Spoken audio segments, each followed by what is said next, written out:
Good morning student. बेटा 10th B class आपके SST class है और एसएसटी में आपका 3rd चैप्टर स्टार्ट हुआ है कल से और 3rd चैप्टर आपका चल रहा है इतिहास का। और आज हम बात कर रहेंगे रेशम मार्ग चल रहा था आपका, उसी टॉपिक पे बात करेंगे। फिर बात करेंगे हम आपकी विजय, बीमारी और व्यापार के बारे में बात करेंगे और 19 यानी कि 19वीं शताब्दी के बारे में बात करने वाले हैं इस वीडियो में। तो देखिए बेटा, रेशम मार्ग के बारे में मैंने बताया था आपको। रेशम मार्ग नाम उसका क्यों पड़ा, सिल्क रूट भी उसे बोलते हैं और रेशम मार्ग भी एक ही मतलब है दोनों का। उस समय मैंने आपको बताया कि भारत और चाइना उस समय में बहुत ज़्यादा धनी देश थे और एशिया मार्केट में भी उनका दबदबा था। उसी पे आगे बात करते हैं। इस वीडियो को समझने के लिए बेटा आपको पहली वाली वीडियो देखनी अनिवार्य है। यदि आप उसे नहीं देखते हैं तो ये वीडियो आपकी समझ में नहीं आएगी। इसलिए वीडियो आप देखें, कंटिन्यू देखें, बीच में ड्रॉप ना करें, छोड़ें ना। अगर बीच में आपने 1 या 2 वीडियो छोड़ देते हो आप, तो फिर आपकी अगली वीडियो समझ में नहीं आएगी। ये फैक्ट है। देखिए, उसी टॉपिक पे बात हम करते हैं। फिर हमने भारतीय मसाले, सामान, चांदी, सोना और ढेर सारी वस्तुओं के आवागमन के लिए प्रयोग करने लगे। किसको? उसी रेशम मार्ग को। पहले तो उससे रेशम जाता था यूरोप के लिए, एशिया से होते हुए यूरोप के लिए रेशम जाता था, तो उसका नाम पड़ गया रेशम मार्ग। रेशम के बाद जाते जाए उसके बाद फिर क्या जाने लगा, यूरोप में मसाले नहीं होते थे उस समय पे, तो मसाले कहाँ से भेजे जा रहे थे? एशिया से, और ज़्यादातर भारत से भेजे जाते थे। जो हमारे सब्जी वगैरह में मसाले पड़ते हैं ना, टेस्ट आता है ऐसे। और बहुत सारी सोना चांदी ये चीज़ें भी वहाँ पे भेजी जाने लगी। जो उस समय वहाँ उन क्षेत्रों में इन चीज़ों का अभाव था और इनके मूल्य अधिक था, वहाँ पे अधिक उच्च रेट पे बिकती थी। तो उसी मार्ग से मसाले भी भेजे जाने लगे, सामान भी भेजा जाने लगा। आवश्यक सामान जो वहाँ पे ज़रूरत होती थी, व्यापारी लोग उससे ले जाने लगे, वहाँ जाके बेचने लगे, मुनाफा कमाने लगे। तो इस तरह से उसका यूज किया गया उस रेशम मार्ग का यूरोप के लिए। चांदी, सोना भी वहाँ भेजे जाने लगा और ढेर सारी वस्तुओं के आवागमन के लिए प्रयोग उसे करने लगे।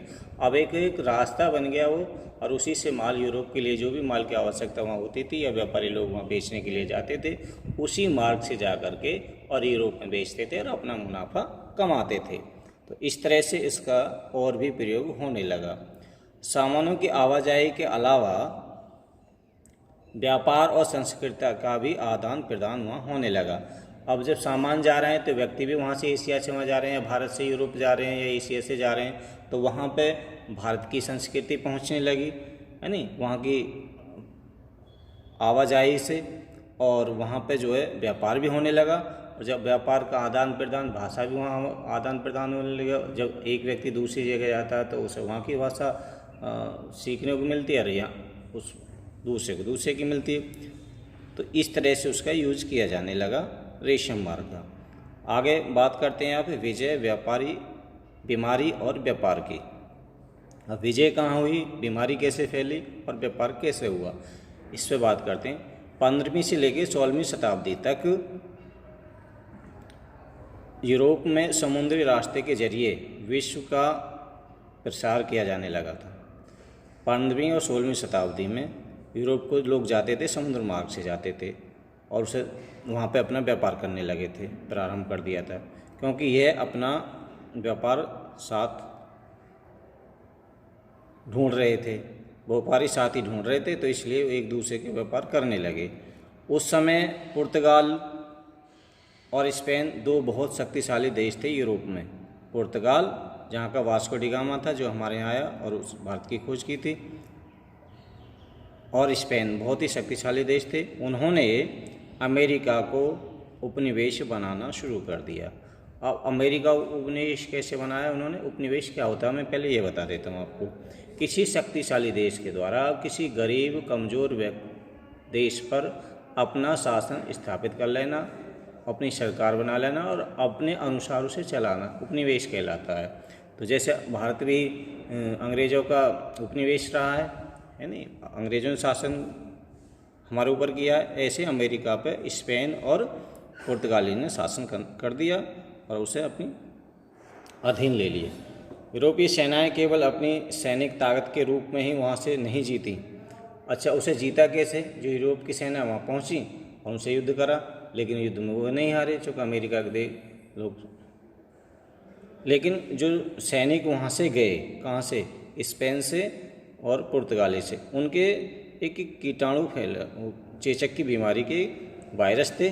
जैसे कोरोना वायरस चला, ऐसे वायरस थे चेचक के। उस समय चेचक जो बीमारी चली हुई थी, तो वो सैनिकों के माध्यम से अमेरिका के सैनिकों अफसरों में चले गए, जिससे वो बीमार पड़ गए और उनके पास लड़ने की शक्ति नहीं रही, जिसके कारण स्पेन और पुर्तगाल ने उस पर अपना कब्जा कर लिया।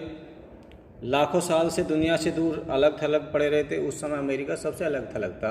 वो सीधे साधे लोग थे उस समय। आज तो विश्व की बड़ी शक्ति सबसे बड़ी शक्ति माना जाता है अमेरिका को, लेकिन उस समय वो सबसे अलग रहते थे। किसी को पता नहीं थी कि अमेरिका जैसा देश यहाँ पे रहता है, और वो सीधे साधे लोग थे और उनसे जो है ऐसी बीमारियों से वो अछूते थे। उनके शरीर में इस तरह की इम्यूनिटी नहीं थी, इस तरह की रोग प्रतिरोध क्षमता नहीं थी कि चेचक के वायरस को मार सकें और उससे लड़ सकें उनकी बॉडी।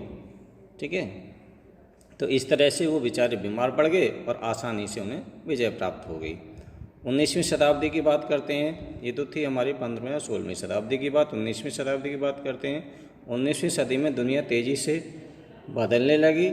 आर्थिक, राजनीतिक, सामाजिक, सांस्कृतिक और तकनीकी कार्य पूरे समाज की काया पलट दी। अब जैसे 19वीं शताब्दी आई, उसमें बहुत सारी चीज़ें बदल गईं। कैसे? आर्थिक, राजनीतिक, सामाजिक, सांस्कृतिक और तकनीकी। जैसे तकनीकी आई तो पूरे समाज को उसने बदल के रख दिया। ठीक है, और इन सालों में 3 प्रभाव बहुत ही महत्वपूर्ण हुए। कौन कौन से प्रभाव हुए? पहला प्रभाव था आपका 19वीं शताब्दी में